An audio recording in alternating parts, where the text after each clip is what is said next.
ومن اقتدى بهديه واستنى بسنته وسار على نهجه إلى يوم الدين أما بعد. آج جب سجدہ تلاوت ہم نے کیا ہے سورہ نحل میں، دو حدیثیں ذہن میں آ گئیں جن سے یہ ثابت ہوگا کہ یعنی کتنی رحمتیں اور برکتیں اور اللہ کے فضل کے خزانوں میں سے ہم گزرتے ہیں۔ ایک تو جب قرآنی سجدہ ہم کرتے ہیں تو شیطان چیختا اور چلاتا ہے، اپنے سر پہ مٹی ڈالتا ہے اور کہتا ہے کہ امر ابن آدم بالسجود فسجد فدخل الجنہ، کہ آدم کے بیٹے کو سجدے کا حکم دیا گیا اور اس نے سجدہ کر دیا اور وہ جنت میں داخل ہو گیا۔ وہ امرت بالسجود، مجھے بھی سجدہ کرنے کا حکم دیا گیا، فابیت، میں نے انکار کر دیا، فدخلت النار، اور میں ہمیشہ کا جہنمی قرار پایا۔ تو گویا یہ سجدہ تلاوت ایک بہت بڑی فضیلت ہے اور جنت کے داخلے کی ایک اساس ہے جس کا شیطان اقرار کرے۔ یہ صحیح مسلم کی حدیث ہے۔ دوسری حدیث مصنف ابن حبان اور طبرانی کبیر میں، مصنف عبد الرزاق میں اور طبرانی کبیر میں، ایک شخص صحابی نبی علیہ السلام کے پاس آیا اور آ کر کہا کہ یا رسول اللہ صلی اللہ علیہ وسلم، رات میں خواب میں قرآن پڑھ رہا تھا سورہ صاد اور درخت کے سائے کے نیچے۔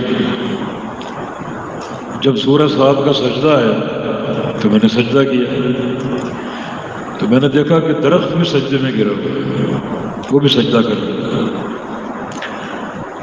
اور درخت دعا کیا پڑھ رہے، اللہم اکتب لی بہا عندک اجرا وحط بہا عنی یوم القیامت وزرا وتقبلها منی کما تقبلت من عبدک داود۔ یا اللہ، جو سجدہ کر رہا ہوں، یہ درخت کے الفاظ ہیں، اس کے بدلے اپنے پاس میرا اجر لکھ دے، اپنے پاس ثواب لکھ دے میرا، اور اس سجدے کے بدلے میرے قیامت کے جو بوجھ ہیں وہ ٹال دے، جو قیامت کے بوجھ ہیں وہ دور کر دے، ٹال دے، اور میرا سجدہ قبول کر لے جیسے تو نے اپنے بندے داؤد علیہ السلام کا سجدہ قبول کیا۔ اس سجدے میں داؤد علیہ السلام کا قصہ ہے۔ تو یہ سجدے کی اہمیت۔ بعد میں نبی علیہ السلام نے ایک موقع پر سورہ صاد کی تلاوت کی اور سجدہ کیا اور درخت والی دعا پڑھی، درخت نے کی تھی وہ دعا آپ نے پڑھی، اور سجدے کی یہ دعا باعتبار سند کے زیادہ قوی ہے اس دعا سے جو آپ پڑھتے ہیں، زیادہ قوی ہے۔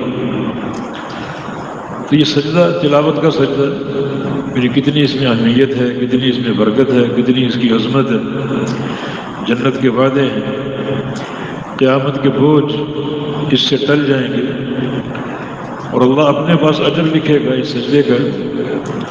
اور بحمدللہ جو یہ قیام رمضان ہے، قرآن پاک کے 14 سجدے آپ ہر موقع پر سجدہ کرتے ہیں، اللہ تعالیٰ قبول فرما لے، یہ رمضان کی برکتیں ہیں۔ ویسے یہ قیام بھی گناہوں کی بخشش کا باعث ہے۔ نبی علیہ السلام کی حدیث صحیح بخاری میں، من قام رمضان ایمانا واحتسابا غفر له ما تقدم من ذنبه، جو رمضان کا قیام کر لے دو شرطوں کے ساتھ، ایک ایمان اور دوسرا احتساب۔ ایمان کا معنی صحت عقیدہ کے ساتھ، توحید خالص کے ساتھ، توحید کی بنیاد پر، عقیدے میں، عمل میں ایک ذرے کے برابر شرک کا عمل دخل نہ ہو، کوئی شرک کی دراڑ نہ ہو، بلکہ توحید خالص ہو، اور دوسرا احتساب کی شرط۔ احتساب کے دو معنی، ایک وہ عمل اللہ کو دکھانا ہے، کسی اور کو نہیں، ریاکاری نہیں، دوسرا اللہ تعالیٰ سے اس کا اجر لینا، احتساب۔ تو ان دو شرطوں کے ساتھ جو رمضان کا قیام کرے گا، اللہ تعالیٰ اس کے سابقہ سارے گناہ معاف کر دے گا۔ یہ فضائل چل رہے ہیں بحمداللہ۔ روزے کی ایک فضیلت اور بھی ہے، اور وہ ہے صبر۔ روزہ صبر سے عبارت ہے۔ نبی علیہ السلام کی حدیث ہے، وَالصَّوْمُ نِصْفُ الصَّبْرِ، مسند احمد کی حدیث ہے کہ روزہ آدھا صبر ہے۔ اور صبر جو بڑی عظیمت کا مقام، روزہ آدھا صبر ہے۔ پوری حدیث ہم پڑھ لیتے ہیں، فائدہ ہوگا انشاءاللہ، جس کے راوی ابو ہریرہ رضی اللہ عنہ ہے، جامع ترمذی میں ہے، مسند احمد میں ہے۔ فرمایا کہ التسبیح نصف المیزان، تسبیح آدھا میزان۔ تسبیح کا معنی سبحان اللہ کہنا ہے، سبحان اللہ کے ساتھ اللہ کا ذکر کرنا، یہ آدھا میزان بھر دے گا۔ میزان سے مراد وہ ترازو جو اللہ نے بنا رکھا ہے، جس میں قیامت کے دن بندوں کے اعمال تولے، جس کے دو پلڑے ہیں، ایک نیکیوں کو اور ایک گناہوں کو۔ اس میں گناہ اور نیکیاں ڈالی جائیں گی، ان کا وزن ہوگا۔ نیکیاں بھاری پڑ گئی تو بندہ کامیاب ہے، اور گناہ بھاری پڑ گئے، چاہے ایک رائی کے دانے کے برابر کیوں نہ ہو، تو بندہ جہنم میں جائے گا۔ یہ میزان ہے، اور سبحان اللہ اللہ کے آدھے میزان کو بھر دے گا۔ میزان ہے کتنا بڑا، یہ پلڑا کتنا بڑا ہے؟ نبی علیہ السلام کے فرمان کے مطابق 7 آسمان اور 7 زمینیں ایک پلڑے میں سما سکتی ہیں۔ 7 آسمان اور 7 زمینیں ایک پلڑے میں سما سکتی ہیں، اور سبحان اللہ اکیلا ہی اللہ کا ذکر اس آدھے پلڑے کو بھر دے گا۔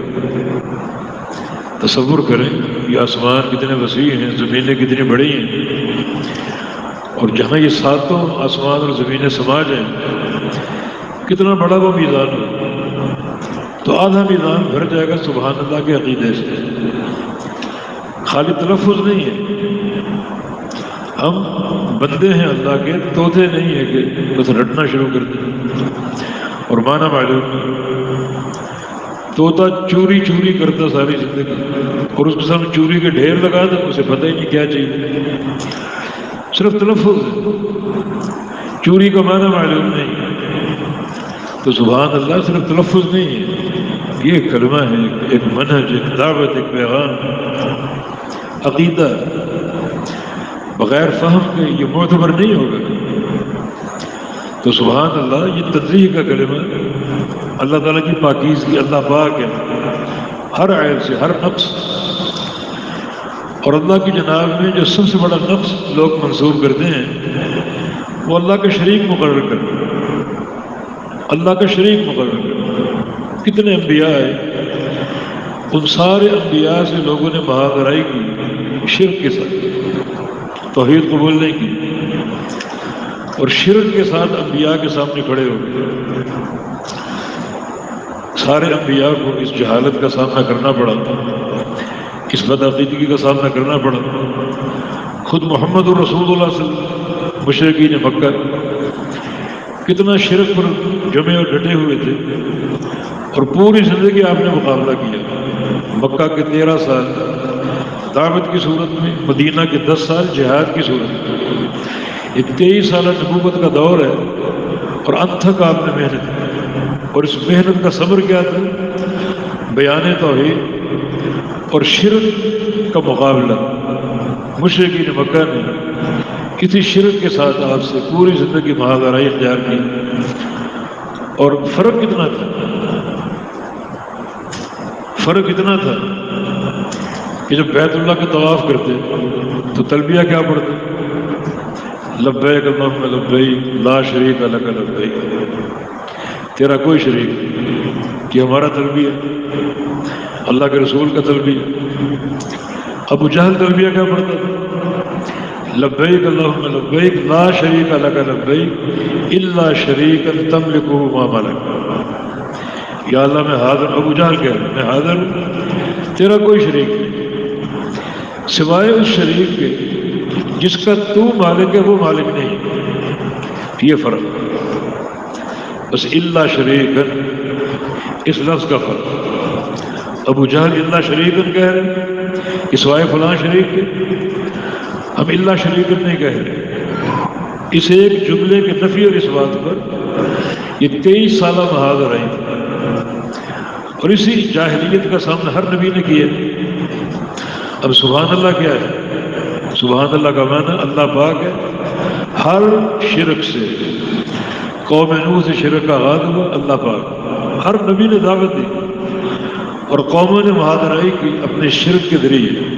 اللہ پاک ہر شرک سے پاک. نبی اسلام کے دور میں شرک ہوا، اللہ پاک ہے. اور آج تک بے تحاشا شرک کی صورتیں مروج ہو گئی. حالانکہ کلمہ کو لوگ قدم قدم پر درگاہیں، قدم قدم مزار. یعنی بعض علاقوں میں جاتے ہیں لوگ بتاتے ہیں یہاں 6 7 مزار ہیں، چھوٹے تھے اور شرک ہو رہے، طواف ہو رہا، چادریں چڑھائی جا رہی، دیے جلائے جا رہے. حالانکہ کلمہ کو لوگ مشرکین مکہ کے چند معبود تھے. کلمہ کو لوگوں کے ہزاروں معبود کے لاکھوں معبود. تو سبحان اللہ اس بات کا اقرار کہ اللہ پاک ہے ہر شرک سے پاک، ہر شریک سے پاک. اس عقیدے پر ڈٹ جائے عمر بھر کے لیے. 10 سال عمر ہو، 20 سال ہو، 100 سال ہو، سبحان اللہ پر ڈٹ جائے. اس کلمے کو پڑھے، اللہ کا ذکر کرے، اس کو سمجھے اور سمجھ کر اس کے معنی پر ڈٹ جائے پوری قوت کے ساتھ کہ اللہ ہر شریک سے پاک. جو قیامت تک شرکاء اور لوگ بنائیں گے اللہ ان سے پاک. یہ پوری جو دنیا کا شرک ہے، جب سے شرک شروع ہوا جب تک دنیا قائم ہے، سبحان اللہ کا معنی اللہ اس سے پاک. یہ فہم اپنے اندر پیدا کرے. اسی فہم پر محتاج تو آپ کی یہ ایک ہی نیکی اللہ کے آدھے میزان کو بھر دے گا. اب تسبیح نصف المیزان، تسبیح آدھا میزان. والحمد تملأ، آگے دوسرا جملہ ہے. اور حمد اللہ کے پورے میزان کو بھر دے گا. حمد کا معنی الحمدللہ کہتے اللہ کے پورے میزان کو بھر دے گا. یہاں بھی وہی بات، تلفظ نہیں بس، نطق کی حد تک کافی نہیں ہے، بلکہ اس کا ذکر بھی ہو، اس کا فہم بھی ہو، سمجھا جائے یہ کلمہ کیا ہے، اس میں کیا پیغام ہے، کیا اس میں توحید کے خزانے اور کیا اس میں معرفت کے خزانے. ان کو سمجھے، سمجھ کر پڑھے اور پوری زندگی قائم رہے بڑے ٹھوس طریقے سے. تو یہ ایک ہی نیکی، ایک ہی کلمہ ذکر جو ہے اللہ کے پورے میدان کو بھر دے گا. جب اللہ کا میدان بھر گیا آپ کی نیکی کے ساتھ، باقی نیکیاں بھی ہوں گی، وہ پھر قیامت کے دن کام آئیں گی درجات کی بلندی کے لیے. میدان تو بھر چکا ہے، میزان تو بھر چکا ہے. اور آگے جب وہ گناہوں کا پلڑا اس میں کیا باقی بچا، کیا اس کا وزن رہے گا. لا یغفر مع اللہ شیء، اللہ کے نام کے مقابلے میں کوئی چیز بھاری نہیں، ہر چیز ہلکی. ان فیصلے صادر ہو چکے. جو باقی آپ کی نیکی ہیں، آپ کی نمازیں، آپ کے روزے، آپ کے حج عمرے، یہ جنت کے رفع درجات کے کام ہیں. تو بڑی عظیم الشان یہ حدیث، محدثین کہتے ہیں یہ حدیث بڑے عظیم قواعد پر مشتمل. الحمد میں کیا پیغام؟ یعنی ساری تعریفیں اللہ کے لیے، ساری تعریفیں اللہ کے لیے. کیوں ہیں؟ کیونکہ اللہ رب العزت ہر کمال کا مستحق ہے. کائنات میں جو بھی کمال ہے وہ اللہ تعالیٰ کے لیے. اور چونکہ ہر کمال اللہ کے لیے تو پھر ہر حمد بھی اللہ کے لیے، ہر تعریف بھی اللہ کے لیے. جب ہر تعریف اللہ کے لیے تو یہ معنی الحمدللہ کس عقیدے پر قائم ہو جائے بڑے ٹھوس طریقے سے. تو یہ دو ہی نیکیاں اللہ کے پورے میدان کو بھر دیں. اور آگے اللہ اکبر تملأ ما بین السماوات والارض، ایک اور کلمہ ذکر اللہ اکبر. یہ ایک نیکی 7ویں آسمان سے لے کر 7ویں زمین تک جو خلا ہے، ایک ہی نیکی، ایک ہی فکر، اس پورے خلا کو اجر و ثواب سے بھر دے گا. پہلا آسمان نہیں، ساتواں آسمان، اور یہ زمین نہیں، ساتویں زمین. جو یہ 14 طبق ہیں، ان 14 طبقوں میں جو خلا ہے پورا اللہ اکبر سے بھر جائے گا. خالی لفظ نہیں، تلفظ نہیں، نطق نہیں ہے خالی، بلکہ یہ جاننا پڑے گا اللہ اکبر کیا ہے، اس میں کیا پیغام ہے. اللہ سب سے بڑا ہے. ان مطلق پوری کبریائی اللہ کے لیے، ساری کبریائی اللہ تعالیٰ تکبر کا مالک ہے، کبر کا مالک ہے. ساری کبریائی اللہ تعالیٰ کی، اس پر قائم ہو جائے. میں کچھ بھی نہیں ہوں. اللہ کی تقسیم ایسی ہے کہ ہر قسم کا کبر اللہ کے لیے اور ہر قسم کی تواضع انکساری میرے لیے، عاجزی میرے لیے. اس عقیدے پر قائم ہے. نبی رسول اللہ کی حدیث ہے لا يدخل الجنۃ من كان في قلبه مثقال حبۃ خردل من الكبر. جس انسان کے دل میں ایک رائی کے دانے کے برابر تکبر ہوگا جنت میں داخل ہو ہی نہیں سکتا، بلکہ جنت کی خوشبو تک نہیں پائے گا. حالانکہ جنت کی خوشبو 70 سال کی دوری سے محسوس ہوگی، اسے محسوس نہیں ہوگی اگر اس کے دل میں ایک رائی کے دانے کے برابر تکبر. اس پر صحابہ پریشان، یا رسول اللہ صلی اللہ علیہ وسلم المرء يحب ان يكون ثوبه حسنا ونعله حسنة. ہر شخص چاہتا ہے کہ اچھے کپڑے پہنے، اچھے جوتے پہنے، اچھا گھر ہو، اچھی گاڑی ہو، اچھی سواری ہو. ہر شخص چاہتا ہے کہ بھی اچھی چیزیں وہ لائے گا، استعمال کرے گا تو بڑائی کا احساس تو پیدا ہو ہی جاتا، کچھ بڑائی تو پیدا ہو جاتی.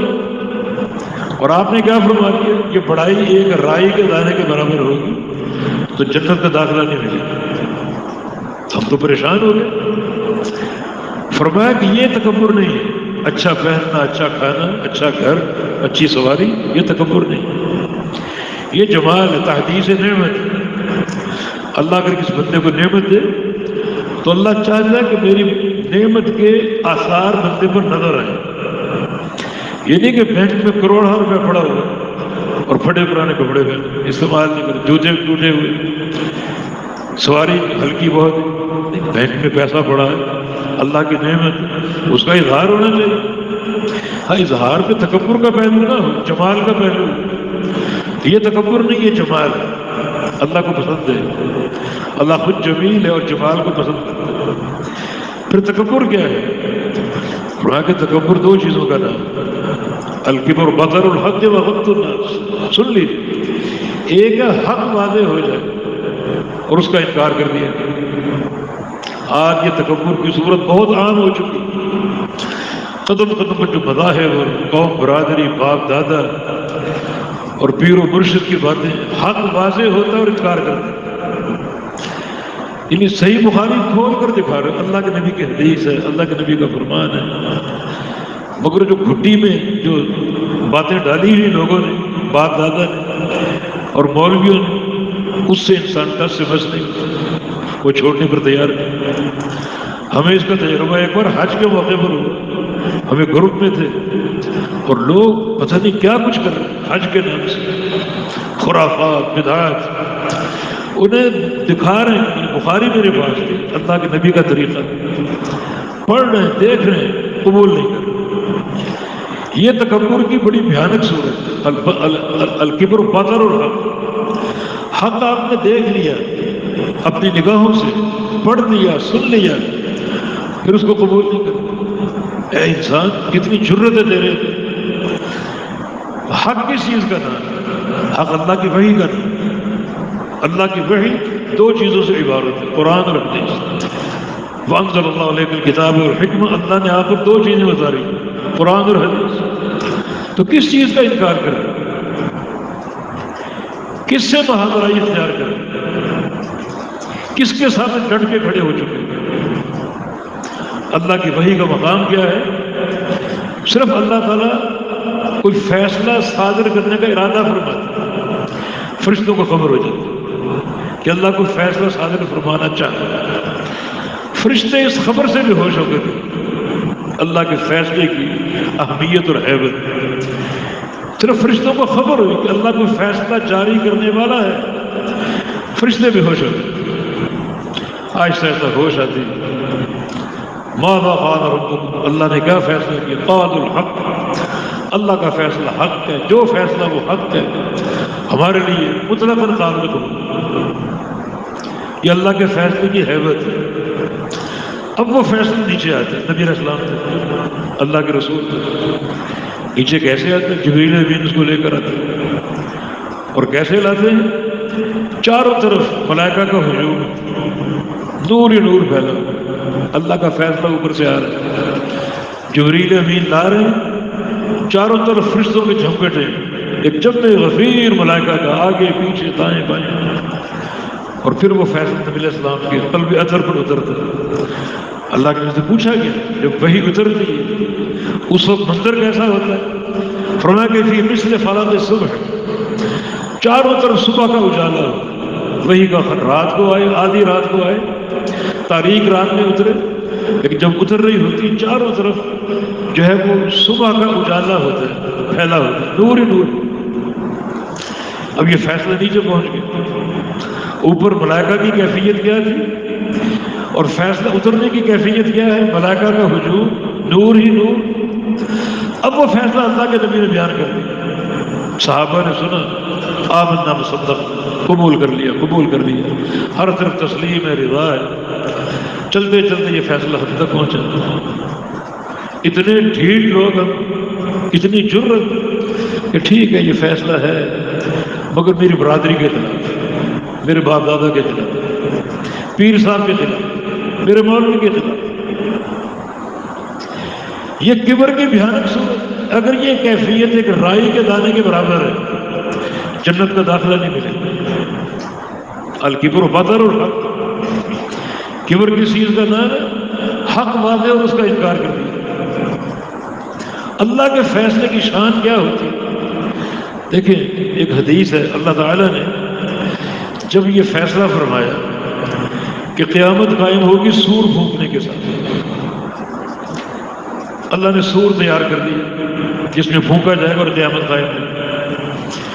ڈیوٹی ایک فرشتے کو تھی، اسرافیل، یہ سور آپ نے پھونکنا، کب؟ جب ہمارا امر آئے، آپ سور پھونکے تو قیامت قائم ہوگی، فرشتے کو ڈیوٹی دے دی۔ سور اس کو تھما دیا، وہ سور پکڑے ہوئے اور سور پکڑ کے بیٹھے ہوئے تھے، حدیث میں کہ کھڑے ہوئے، اور ان کے کھڑے ہونے کی کیفیت یہ ہے کہ سر ان کا جھکا ہوا ہے اللہ کے امر کے تواضع کے لیے، اور آنکھیں اٹھی ہوئی ہیں۔ غور کرو، سر جھکا ہوا ہے، آنکھیں اٹھی ہوئی، عرش معلیٰ پر دیکھ، کیوں؟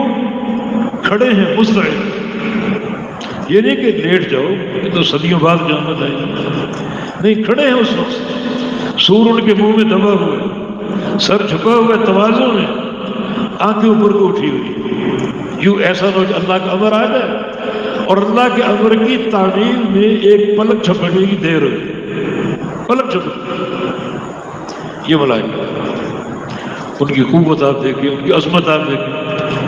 نبی علیہ السلام کی حدیث اذن لی ان احدث من ملک من الملائکۃ حمل بالعرش، تم کو بتاؤں وہ فرشتے جو اللہ کے عرش کو اٹھائے وہ کتنے بڑے ہیں، کتنے بڑے ہیں؟ ان میں سے ایک فرشتے کی اللہ تعالیٰ نے کیفیت مجھے بتائی ہے تاکہ تم کو بتاؤں، ما بین شہوۃ اذنہ الی آذنہ مسیرۃ 700 عام، یہ کان کی لو جو ہے اس کی، کان کی لو سے لے کر کندھے تک 700 سال کی مسافت کا فاصلہ، یہ 2-3 انگلیاں ہماری، فرشتے کی کیسی ہے؟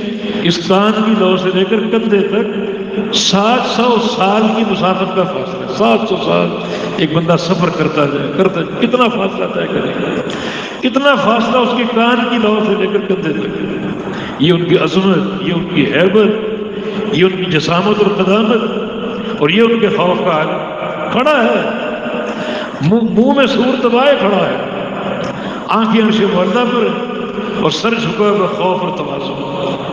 نبی علیہ السلام کی حدیث ہے کیف انا وقد التقم السور صاحبہ، میں تمہیں کیسے ہنستا ہوا دکھائی دوں؟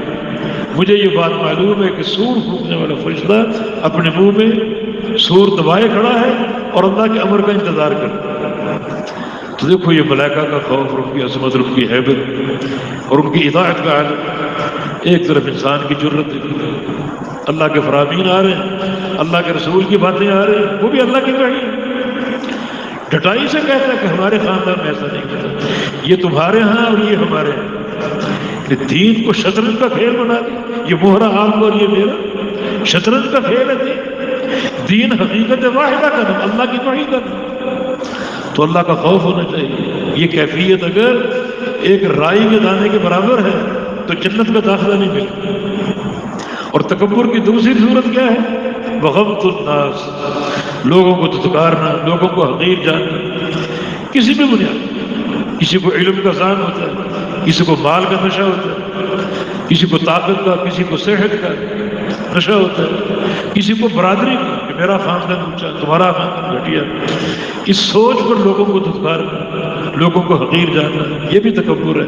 اور یہ کیفیت بھی اگر رائی کے دانے کے برابر ہے تو جنت کا داخلہ نہیں ملتا۔ تو اللہ تعالیٰ ہمیں توفیق دے کہ ہم سمجھ لیں۔ آج باتیں کچھ اور کرنی تھی، بات کہیں اور نکل گئی، تو انشاءاللہ یہ بتانا ہے کہ نصف الصبر، روزہ نصف الصبر، اس کی یہ اہمیت اور عظمت، آدھا صبر، اور صبر بڑا عظیمت کا مقام۔ سارے انبیاء کی جو داستانیں ہیں، جو ان کے قصے اور واقعات ہیں، ان سب کا نچوڑ صبر۔ کل ہم نے سورہ یوسف پر بات کی تھی، یوسف علیہ السلام نے کیا فرمایا تھا؟ قد من اللہ علینا، اللہ نے ہم پر احسان کر دیا، انہ من یتق یصبر فإن اللہ لا یضیع اجر المحسنین، جو بندہ تقوی اختیار کرے، صبر کر لے، تو اس کا مقام یہی ہے، اللہ تعالیٰ کی طرف سے صلہ ملتا ہے، اجر ملتا ہے، دنیا بھی بن جاتی ہے۔ دنیا اس طرح بنی کہ اللہ نے ملک مصر کی بادشاہت دے دی، اور آخرت بھی ان کو نبی بنا دیا، فرما بردار نبی، تقوی اور صبر کی اساس۔ روزہ آدھا صبر، یہ اپنے سمجھنا آدھا صبر کیسے ہے اور یہ فضیلتیں کیسے بنیں گی۔ وما توفیقنا الا باللہ تعالی، اقول قولی ھذا واستغفر اللہ لی ولکم، واخر دعوانا الحمد للہ رب العالمین۔